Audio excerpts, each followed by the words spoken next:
అందుకే నేనే పర్సనల్గా వచ్చేసి కంప్లైంట్ ఇస్తున్నాను. ముఖ్యంగా 5 మంది ఇది అదేనది నాకు నోటీస్ ఇచ్చారు.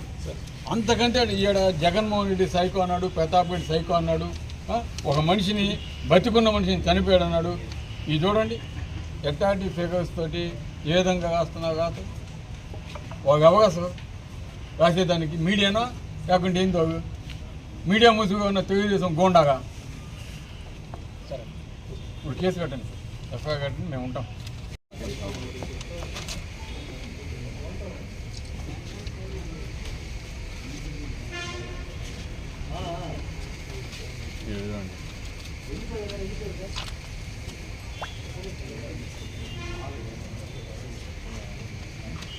మనకడ కాపీ ఉందా ఇంకోటి? ఏం సార్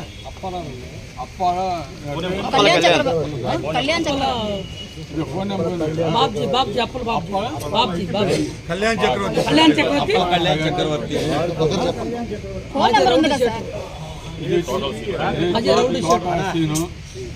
తర్వాత మనోహరు, తర్వాత మధు, ఇద్దరు మధు, తర్వాత హరీష్ ఇంకొక ఆయన గొర్రెపాటి హరీష్, తర్వాత మధు కిషోర్ అంట. ఇదంతా ఇదే పని, గొర్రెపాటి హరీష్ ఇదే పని. ఈయన మాట్లాడితే అది సరే మేము కౌంట్ చేసుకుంటాం. అది చూడండి మనిషిని చంపేసి వాళ్ళ ఇంటికంతా జనాలు వచ్చారు. వాళ్ళ అక్క వైజాగ్ నుంచి వచ్చి అదే సార్ చనిపోయాడు అనేస్తే పేపర్ ఎక్కడెక్కడి నుంచో వాళ్ళ ఇంటికి వచ్చేస్తే ఏంది ఇది? అన్న మీకు కూడా బాగాలేదన్నట్టు కదా.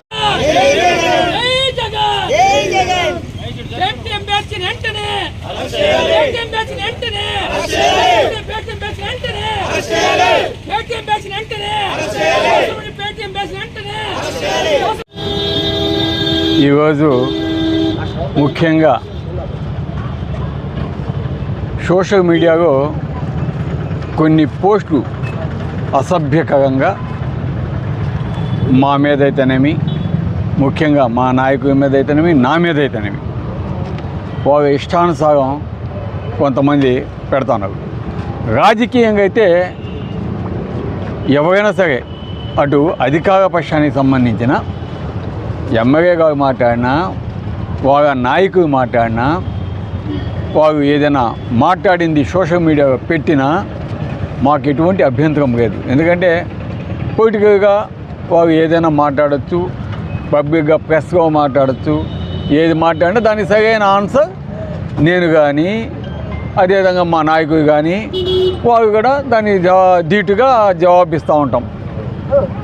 కానీ ఇక్కడ ఏం జరుగుతుందంటే తెలుగుదేశం సంబంధించిన నాయకులు విమర్శిస్తారు, తర్వాత దానికి ధీటుగా మేము సమాధానం చెప్పినప్పుడు వారు మగా స్పందించకుండా, వాళ్ళ నాయకులు స్పందించకుండా,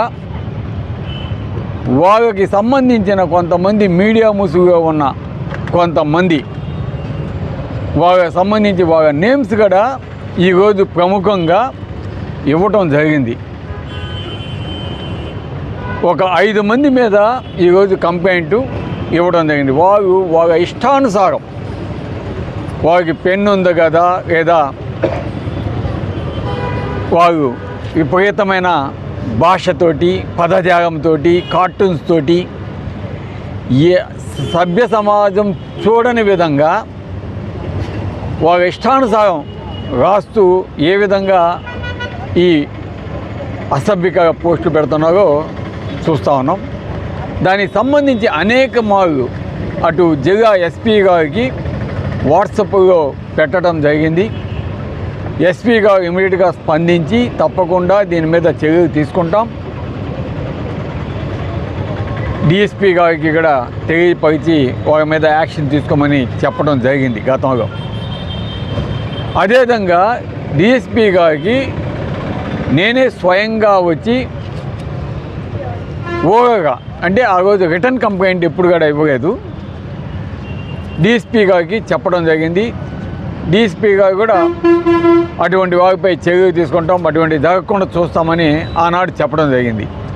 తర్వాత మగ అదే విధంగా కొనసాగటం, మా నాయకులంతా కూడా పోయి అటు డిఎస్పీ గారికి అన్ని పోలీస్ స్టేషన్స్ ఎక్కడైతే భోగోలు కావచ్చు, అల్లూరు కావచ్చు, దగదత్తి కావచ్చు, కావలి టౌన్లో కావచ్చు, అన్ని పోలీస్ స్టేషన్స్లో ఎవరైతే ఆ విధంగా అసభ్యకరమైన రాతలు, అసభ్యకరమైన పోస్టులు, ఆ విధంగా కించపరిచే విధంగా పోస్టు, అంటే ఇది నాకు తెలిసి ఈ డైవర్షన్ కార్యక్రమం లాగా ఉంది. ఎందుకంటే